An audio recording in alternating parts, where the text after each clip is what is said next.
Hey y'all, today our overarching question for the day is going to be what can a coordinate graph, you might think of it like a scatter plot, tell you about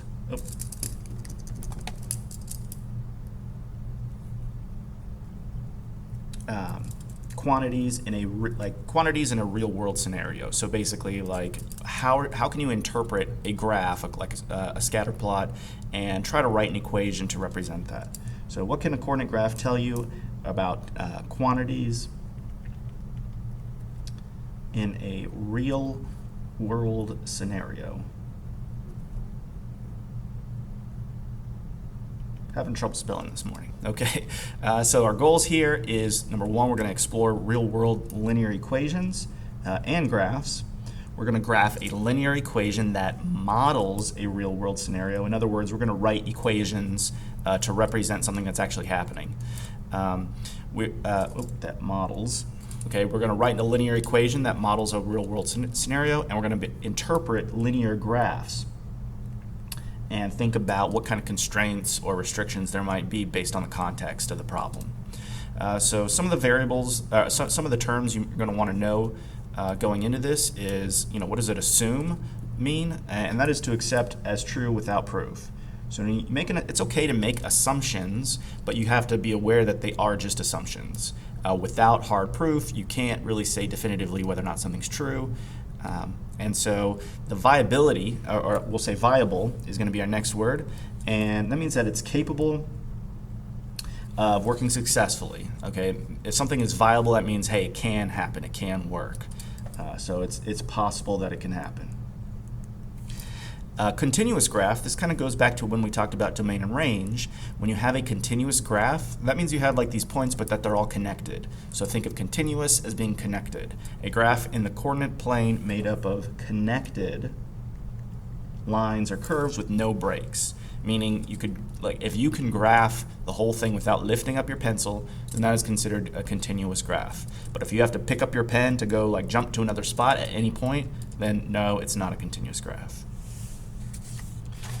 Some other terms we're going to look at today are coordinate plane. That's where we graph everything. Okay, it's just a system of locating points in two dimensionals that uses a horizontal axis and a vertical axis. So like this down here is a coordinate plane. You've used this in middle school for sure. A discrete graph is different than a continuous graph in that you have a finite number of data points. In other words, the points are not connected. Anytime you've got the points being connected, that's going to be continuous, but if it just looks like a scatter plot or the points are just disconnected, that's discrete. An ordered pair, that's just really another word for saying a coordinate. And so it's a pair of numbers given in a specific order, and that's your input followed by your output, or conventionally we use x and y to represent these, so x comma y, used to locate a point on the coordinate plane. So I know you probably know how to plot points, but let's just review that real quick. Keep in mind that these ordered pairs are listed as x comma y. So when you see these numbers, you want to first find where they are along the x-axis, and then you go either up or down along the y-axis. So if I want to plot 5 comma 2, I'm going to go out 5 on the horizontal axis, and then up 2. And so that point right there is 5 comma 2. So you always run before you jump, or fall, I guess. -4 comma -1, -4, -1 will be right here. 0 comma -3 would be right here. And -2 comma 0 would be here. So always make sure that you go left or right before you go up or down when you're plotting points. Continuous versus discrete graphs. Again, this kind of goes back to when we talked about domain and range, and we saw that there was a different way to write domain and range depending on whether you had a continuous or discrete graph. If you have a continuous set of data, then you write the domain and range either using inequalities or some kind of set notation. Basically, you're listing the minimum and the maximum and saying that x or y is in between those two values. When you have a discrete graph, when you just have like a list of points, then you just list out the numbers that are in the domain and range. So this has come up before in the context of domain and range, but we're revisiting it here. Continuous points are made up of all of the points on a given interval. That, let's see, forming connected lines or curves with no breaks. Whereas a discrete graph has a finite number of points, meaning you can actually count them. They're countable. So if we're talking about time and distance, you know, like let's say this is graphing, like this is representing someone running and measuring their distance versus how much time has gone up. Well, you can't really get from 0 meters to 3 meters without hitting everything in between. You can't just like teleport there, right? So if you could teleport there, then you could have a discrete graph. You could maybe not have these connected, but we don't have that technology to teleport yet. But if we did that, I guess that'd be pretty cool. But anyway, the point is that to get from point A to point B, you have to hit everything in between. And so this would be an example of a continuous graph. Whereas if we're just measuring or counting the number of tickets and how much they cost to buy, you know, tickets to a show or something, you can't buy half a ticket, so it doesn't really make sense to have like 0.5 comma anything. And so we just have these individual points, and so this would be a discrete situation. So continuous is when it's connected, discrete is when you just have separate points. So let's talk about how to graph a linear equation that models a real-world scenario. So if we've got this equation that represents the volume of the volume of water, you know, how much water do we have, and then how much does it weigh, we can say that the amount that it weighs, or the water's weight, is equal to 8.34 times the number of gallons.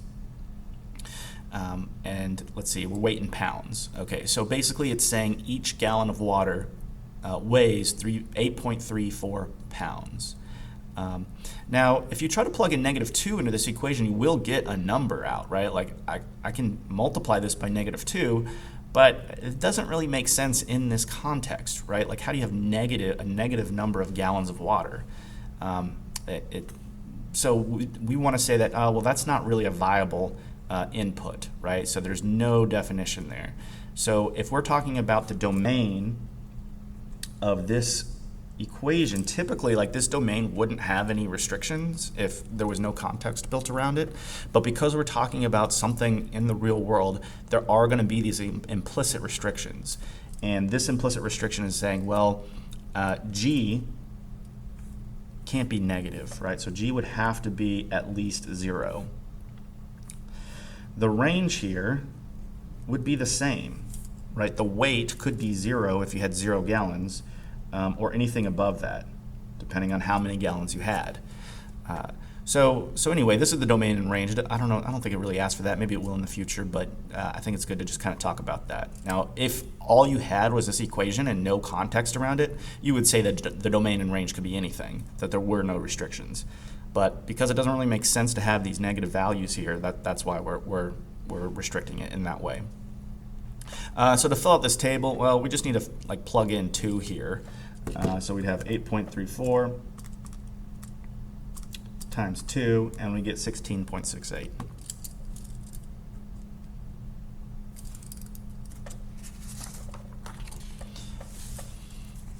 All right, so it says plot this point, then connect the points on the graph with a ray. So a ray is just, it's like a line, but it only goes in one direction.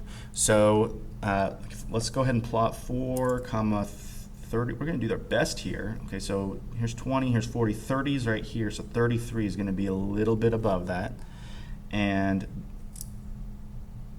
let's see, is this talking about the previous problem here? Let's see, 2 is 16. Yeah, I'm going to bet that this is still talking about this gallons in water, the gallons of water. So, you know, here, yeah, oh yeah, see G and W, so for sure. So this is the number of gallons, and this is the weight in pounds. And so, you know, if I was just graphing that line, like I plug it in, if I just plug that into my equation, or into my calculator here, let's see, y equals 8.34. Okay, so you'll see that the line is going to go forever in both directions. However, because we're restricting this based on the information we have, we're not going to include these negative values here, which is why we're drawing a ray rather than a line.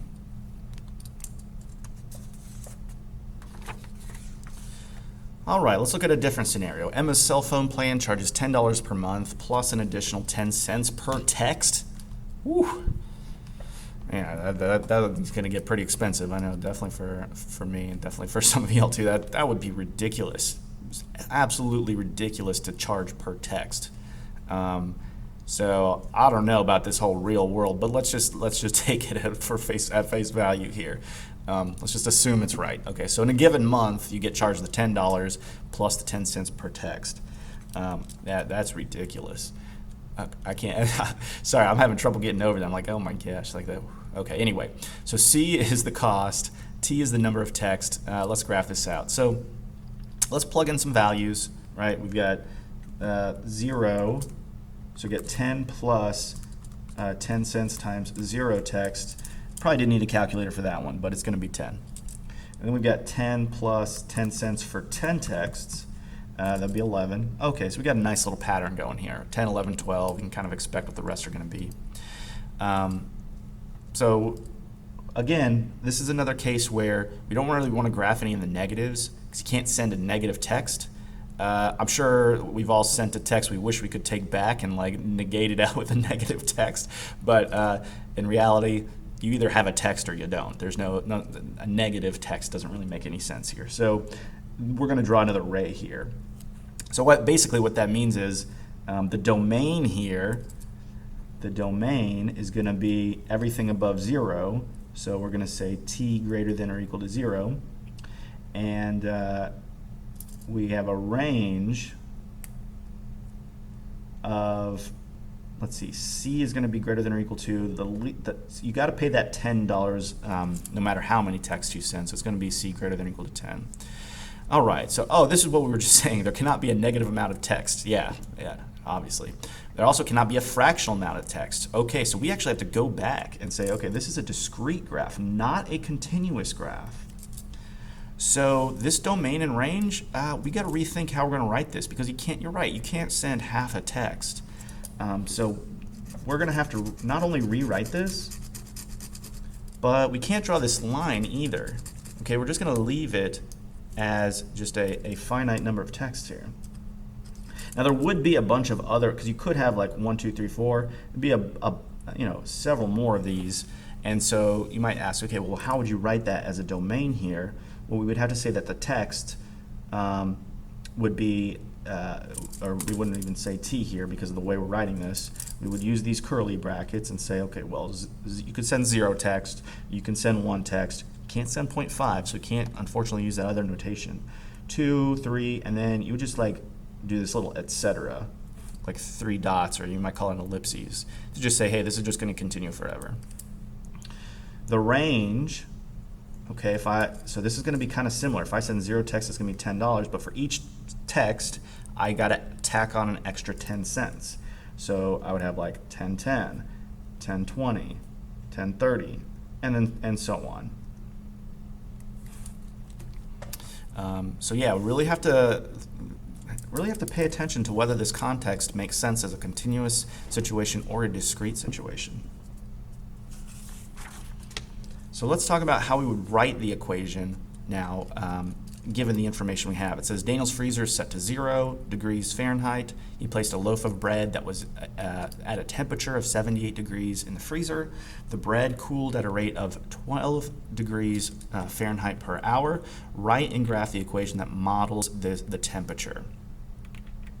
So we'll say that T, let's let T represent the temperature of the bread, and we'll let H represent the number of hours in the freezer. So the temperature of the bread, it started at 78 degrees, but it's going to cool at a rate of 12 degrees per hour. So we're going to subtract 12 degrees for every hour. So 78 minus 12H. So basically here's your equation right there.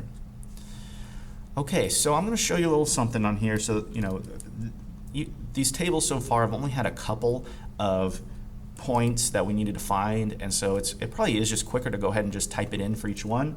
But if you hit y equals and you type in your equation here, 78 minus 12, I know it's going to show x, but that's okay. You only have this one variable button to work with. And then you go to the table.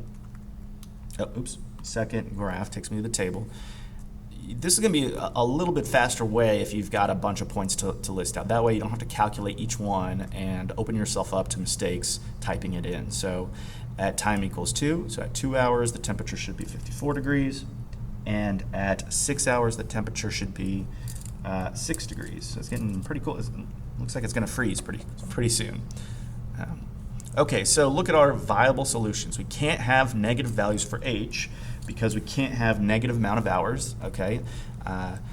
We can have fractional values of hours, and we can have fractional values of the temperature. In other words, like, you can't go from 78 degrees to 54 degrees without hitting everything in between, right? Something doesn't just like immediately change from one temperature to the next. It has to like scroll down through everything to get there. So this is going to be a continuous graph, which means we are going to connect these points. Now, could you go into negative temperature? Probably. There probably is going to be some cap on here, but we don't really know what that is, right? Like, what is the coldest it could potentially be? You know, I don't have an answer for that. So there probably would be like a minimum value here that would be realistic, but I don't think it says anything about that. So we're just going to kind of leave it like that for now. Here's another situation. An amusement park, patrons pay $15 entrance fee and $2 for each ride. Write and graph an equation that models the number of rides. So we'll say first that, let's let R be the number of rides. That would make sense. Looks like that's what they're using down here. C would be the total cost. So our equation here would be the $15 entrance fee plus $2 for every ride. So when we start talking about like continuous versus discrete, I'll fill in these real quick. We want to think about, is it possible to have these numbers in between? Like, can you take like 0 rides and 1 ride? Is there anything in between, any data that would make sense there? And I think here the answer is no, right? Like, you can't ride half a ride. That doesn't really make sense. You're not going to buy half a ticket unless you just want to get stuck on that ride, like in the middle. But that's not really a viable option here. So this would have to be discrete because you can't have fractional amounts of rides. So these points should not be connected. When you write the domain and range, it's going to be similar, not to the temperature one, but to that text problem where we just list out all the values. Okay, so look at these graphs and determine what each is showing. Assume A is the number of pounds of apples and C is the cost in dollars of the apples. So this would be pounds of apples. This would be the cost in dollars. Right, we see A here and then C here, and here we've got it flipped, right? We've got the cost, we've got the number of apples depending on the cost. It's a little odd, but okay, so for some reason that's flipped. The same data is shown on both graphs, but the quantities are switched. Yeah, so you know, typically what you're going to do is put the dependent variable along the y-axis, and here the cost should depend on how many apples you buy. So this really is not a good representation of that, because this is showing that the number of apples is dependent on the cost. Yeah, that's not a good way to put it. The cost is dependent on the number of apples. So this is really the better way of displaying that information. So look at these graphs and determine what each is showing. Same kind of thing here. Assume A is the number of pounds of apples and C is the cost in dollars of the apples. How much does a pound of apple cost? So let's see here. What do we know so far? It says how much does a pounds of apple cost? If we have 3 pounds of apples, you know, how much does that cost? Well, we have a little equation here. So we could do C equals 1.7 times 3. All right, so let's see what that would be. I can't do that off the top of my head. 1.7 times 3, 5.1. So $5.10. Right? Yeah.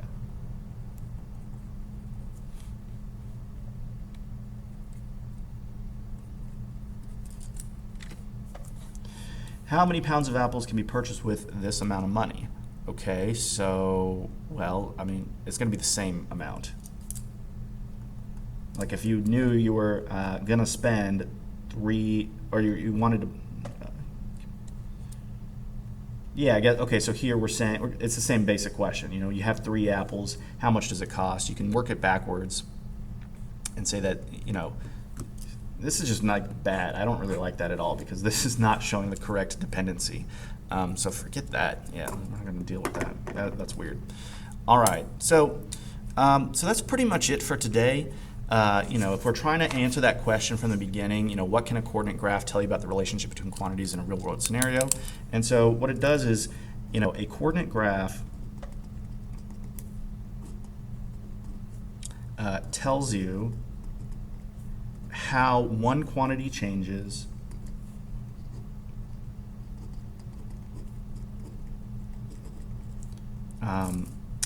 with respect to the other. So basically what it does is it shows you the relationship between the two variables, but also shows you what values are viable within the context of the scenario. That's pretty much it for today. So try some of those the practice problems in the assignment, and let me know if you have any questions.